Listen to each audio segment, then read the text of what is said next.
Hello, everybody, and welcome to this week's podcast. So you guys are always asking us, what else do you have going on at Arts Bonita? What's happening? Anything new? Well, we definitely have something new for you today. So normally people are coming to Arts Bonita for painting and drawing and clay and stone carving and performing arts classes and game design and photography.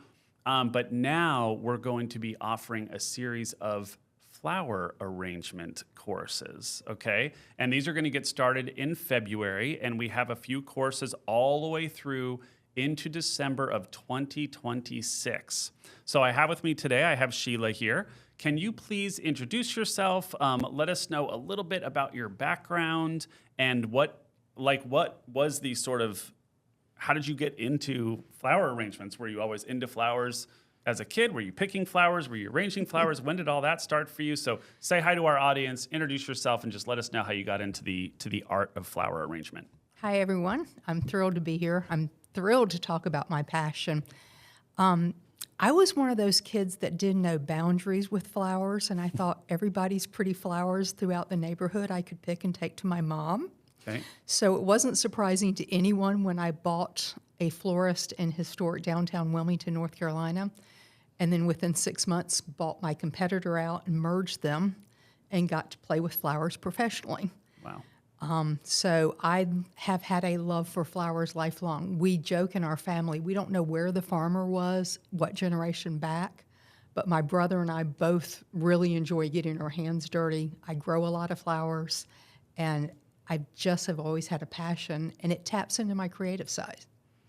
Well, that creative side is something that we always talk about at Arts Bonita. I think it's why all of these classes exist, is because everybody needs that creative outlet. I find that people are drawn to very specific things. You know, for some people, a watercolor class isn't like the thing that they're drawn to, but other people are 100% obsessed with it. So what is your experience with flower arrangements, like people who are into that?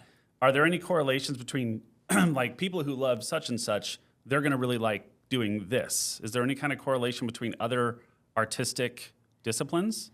Well, I think inherently gardeners are drawn to flower arrangement because if they're growing pretty things in their yard, they want to bring them inside and enjoy them. And I think anyone who does like mixed media, anything that involves the hands and it's more than a two-dimension, something outside of painting.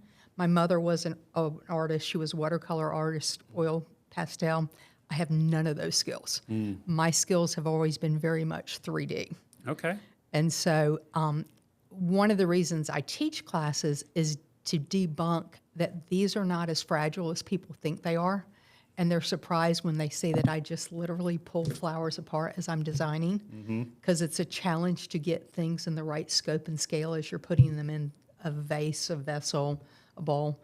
Yeah. And so it's working with your hands and enjoying the beauty of what nature gives us. Yeah, you know, it's funny. You were talking when we met the other day and we were going through all these different options. You were talking about the different things that you will buy to use as a vase.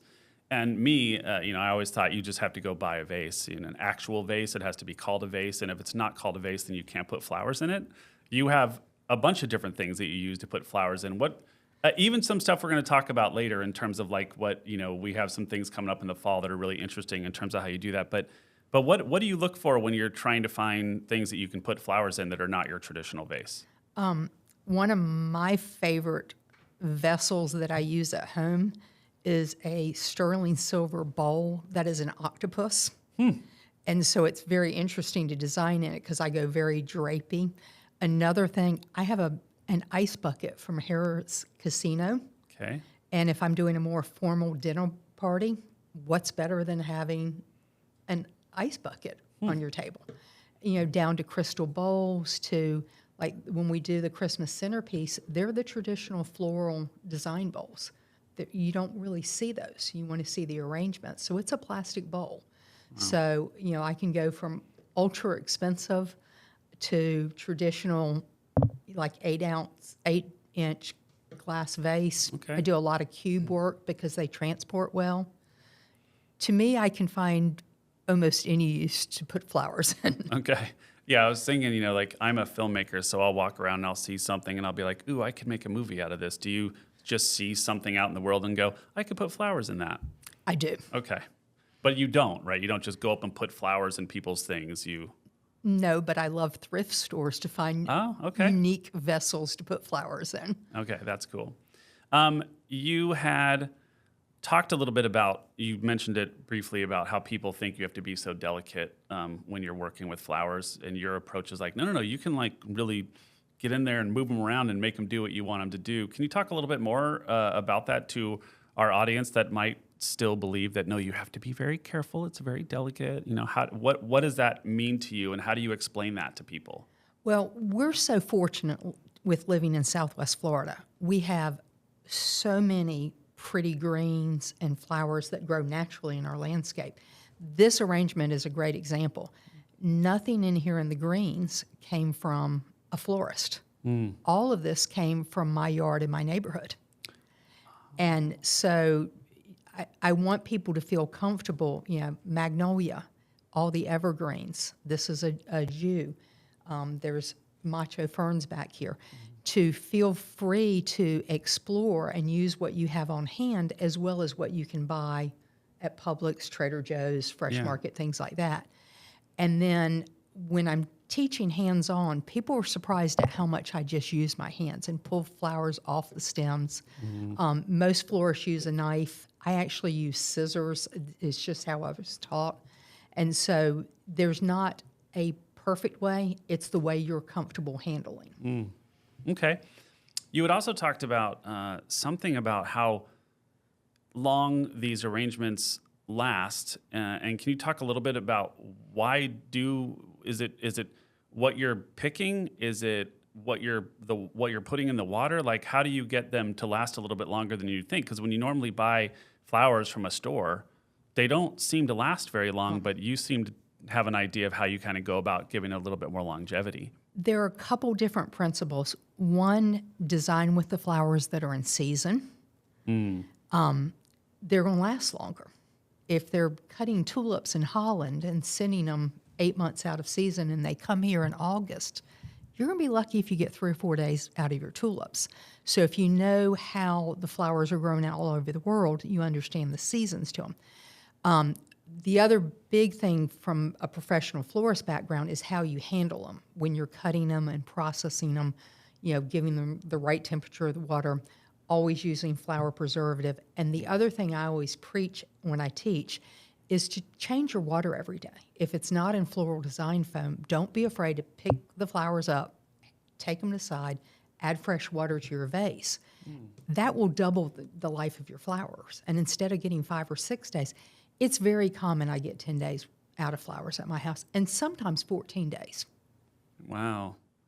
Well, you guys out there have to know that we're going to be offering these flower arrangement classes at Arts Bonita, and we're going to take a look at a few images to show you what it is that we have coming up over the next year, so that if you want to get involved, you can get your tickets, and which you're always going to want to register for these classes in advance, because as you know, if you know anything about Arts Bonita, our classes sell out. So you always want to be looking way ahead, reserving your spot, and getting your registration set for that class. So we're going to take a look really quick here at the first image. You can look up on the screen. So this is our, what do you call it? The winter whites? The winter whites. And this is what we have coming up in February, correct? The simplicity and the elegance of designing with only greens and white flowers goes with everybody's decor. And so this is something that people are going to come in, and how does it work? You just kind of show up to the class. Are they bringing any of these materials, or are these materials that are being provided as part of the class? The only thing we need the participants to bring, whether it's to one class or all the classes, is either scissors or garden clippers. Okay. I don't have a whole cachet of those, but we will provide all the other materials. We will provide the greens, the flowers, the vessel that we're designing in. If we're doing oasis or tape or anything of the professional floral goods, we will provide everything else. As long as they show up with scissors and they don't run with their scissors, we're good to go. So you don't do like chainsaw, like it's too aggressive to cut flowers with a chainsaw. Okay, good. All right, you guys note that. You make note of that. So this is winter whites. The next one, what is this one? We're going to do all the spring pastels. Think the Easter tones, the pinks, the peaches, the yellows, things like that. Okay. All right. Great. And then we're going to be in summer. We're in June now. What are we looking at? Summer provides us the most vibrant flowers. The three flowers that immediately come to mind to me are the blues of the hydrangeas or the blues of the delphinium in this arrangement, sunflowers, and gladiolus. July and June are gladiolus season in Michigan, and we get beautiful glads delivered down here to Southwest Florida. So you can see she's specifically talking about doing flower arrangement classes that are in season so that when you do these, they're actually going to have, back to the previous conversation, they're going to last a little bit longer for you because she's actually picking flowers and doing arrangements that match the season that you are in at that time. The one that we were just looking at is for June. And now we're going to fall. So tell me a little bit about this, because that looks like flowers are coming out of a pumpkin, which I've never seen happen before. They are, and this is one of my favorite classes to teach, and everyone loves it, because before you touch the first flower, you have to carve your pumpkin. These are real pumpkins, what are historically called the pumpkin pie pumpkins, and you carve them out, and then we soak oasis foam, the wet foam, and put in it so that when we add the flowers into the pumpkin, they stay in place. And instead of changing the water on this, you just add water into the pumpkin. But these are super fun arrangements to make, such a pop of color. And again, you're utilizing what's available in the fall and the fall flowers. I always add grasses to this. We have some really nice decorative grasses in Southwest Florida that are in bloom at that time as well. You can do a lot of texture when you get into the fall flowers. Yeah, it's definitely something that's not at a shortage in Florida. Is there's always greenery popping up everywhere. Right. Yeah. Just be careful when you pluck it out of the water because you never know what's underneath it. So winter, now we're a Christmas, or this is like a Christmas centerpiece. Yes. And how does this come about? What are the attractions for this one? A lot of people are very intimidated doing centerpieces because it tends to be a much lower, more compact design. If you look at this picture, you can't see any of the mechanics, which is the design bowl underneath it that holds the oasis, again, the wet floral foam. And you can design these several ways. Usually you go more elongated, but it depends. People don't have to design it the way I teach it, because if they have a round table, they may want a more rounded one.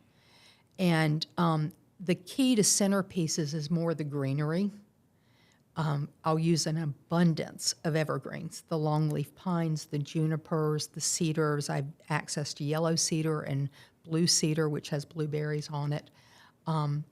Love eucalyptus. There's like 4 or 5 different types of eucalyptus. My 2 favorite ones to design with, particularly for centerpieces because you're adding fragrance to your table, is there's silver dollar eucalyptus, and then there is a eucalyptus that has a lot of berries involved with it as well. So again, you're getting the more elements of the texture and the contrast. That centerpiece work is about 70% the greening and only about 30% of the flowers. And you can do a centerpiece with nothing but greens too, which I'm known to do for my own kitchen table, to just keep it simple and clean, but look like Christmas trees cut. Yeah. What I find is really interesting about this is for all of you out there, you've probably thought like, ooh, I should get a nice, pretty arrangement to have for my Christmas party or for my fall party or around Easter, or you're having people over during the summer and you want to go out and buy an arrangement. So you could go buy an arrangement. But 2 things. One, you could come and take a class at Arts Bonita where you learn to make an arrangement and then you use that arrangement at your party. And that is way better than just going and buying it, because you get the experience, you get the training, you're learning from a professional.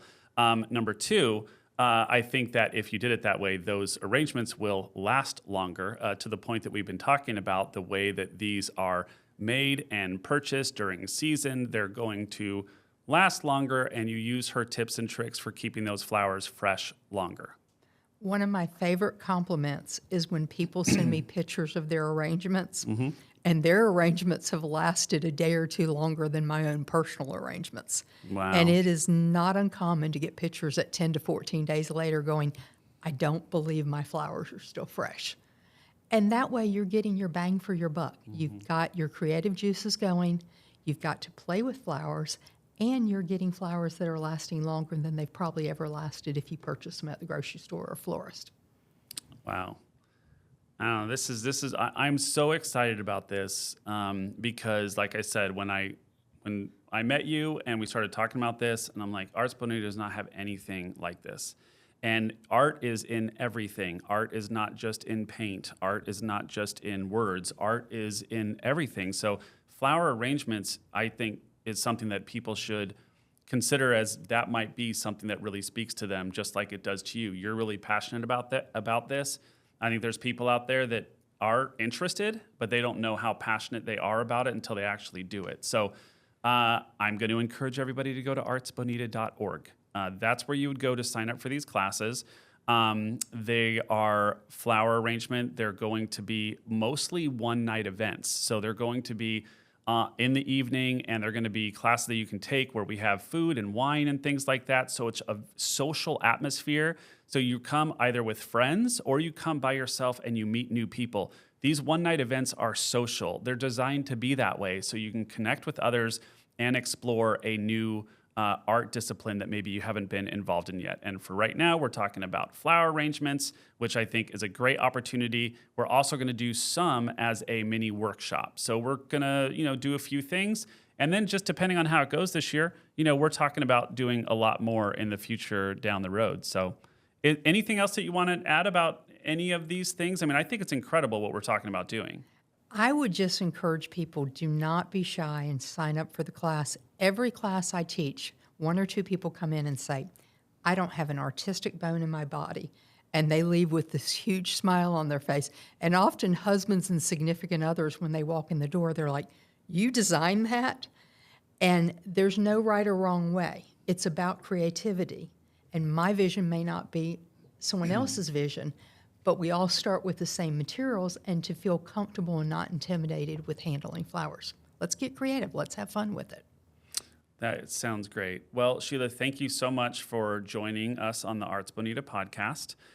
We will most certainly be promoting these courses over the next year.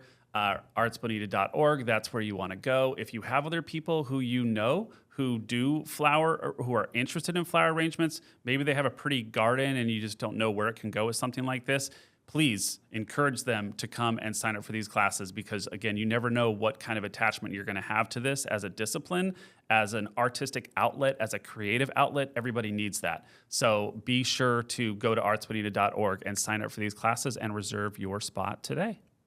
So that's it. Thank you so much for joining us for today's podcast, and we will see you next time.